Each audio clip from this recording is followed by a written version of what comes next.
Hello, thank you for tuning in. If this is your first time, welcome. I hope you consider subscribing. And if you're a returning viewer, really appreciate your company, so thank you for coming back and watching again.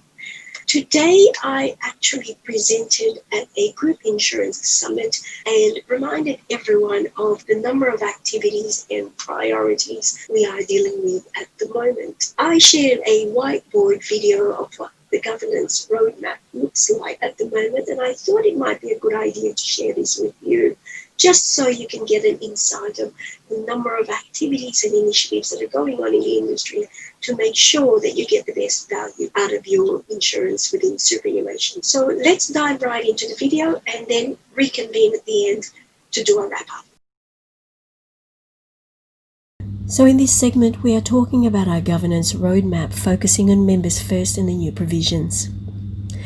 But first, let's reflect on the whirlwind of regulatory reviews and reforms we are experiencing at the moment. Having just implemented PYS and PMIF legislation, the pandemic disruption has given us a chance to stop and take a breather and reflect on all the proposed reforms to fulfill the Productivity Commission's and the Royal Commission's recommendations. ASIC Report 529 focused on members' experience from joining, participating and leaving. It also touches on the quality of disclosures, dashboards and web content. Report 591, while similar to 529 in terms of complaint and claims handling, shares further observations around rebates and defaulting practices to more onerous status like smoker status or inappropriate occupational profile. Rep 633 is about the industry-wide use of TPD definitions that are difficult to claim under and results that revealed poor member outcomes. 646 showcased how the industry is tracking against the implementation of insurance in Super Code of Practice and the quality of the progress. 655 examined the quality of the communication issued to members post-implementation of PYS and PMIF legislation. I know these slides look really busy, but it is a true reflection of the changes we are dealing with, and if these numbers and acronyms look familiar to you, then you're in good company. A common theme that emerged from all of the reforms is the need to improve activities in 3 key areas. The top one is claims management. It's important to manage members' expectations, take them through the journey, and help them understand the whats, the whys, and the whens. Complaints handling is the other common one. Similar commitments apply here, just like claims management, but also timeliness and providing members with what other options they can pursue, if any. And of course, communication. The need for the language and format to be appropriate, balanced, and consistent is vital. These activities, along with other member touch points, are covered in the Insurance and Super Voluntary Code of Practice, which may not be voluntary for very long. Once the Bill for Enforceable Code Provisions is approved, giving ASIC powers to approve the code, make it mandatory and apply a penalty if the code is breached.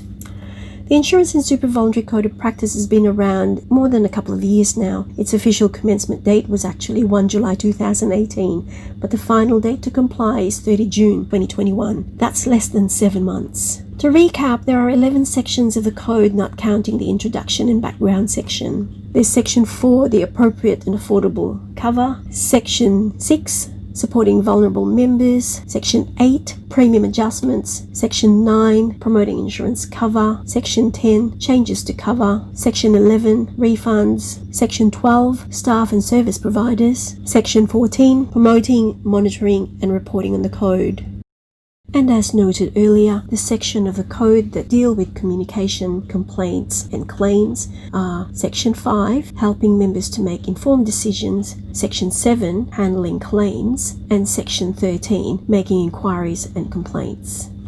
Claims and cost of cover are likely to be the most challenging sections of the code that need to be addressed. Claims handling require a number of shared activities, and trustee and fund administrators will need to agree on how those timelines can be shared. Service level agreements may need to be updated to reflect these timeline changes. The cost capping of 1% of salary may prove challenging given the recent pandemic disruption and what might come out of that, and of course the post-implementation impact of PYS and PMIF legislation. Communication opportunities to help members understand what they have, complaint timelines to reduce friction from an otherwise already negative experience.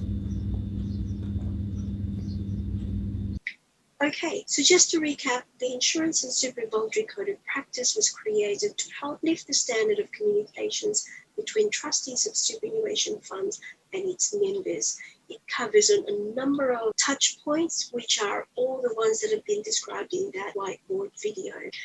At the time of recording this video, the Enforceable Code Provisions Bill was actually tabled in Parliament today, so I haven't actually found out whether it did get through, but that would also mean that certain elements of that super code may no longer be voluntary and in fact will be prescribed to be mandatory if the Enforceable Code Provisions Bill was approved today. So I will keep you posted on how that is going, but for now I'm tuning out. Thank you again for tuning in, and I hope to see you again in the next video. Cheers.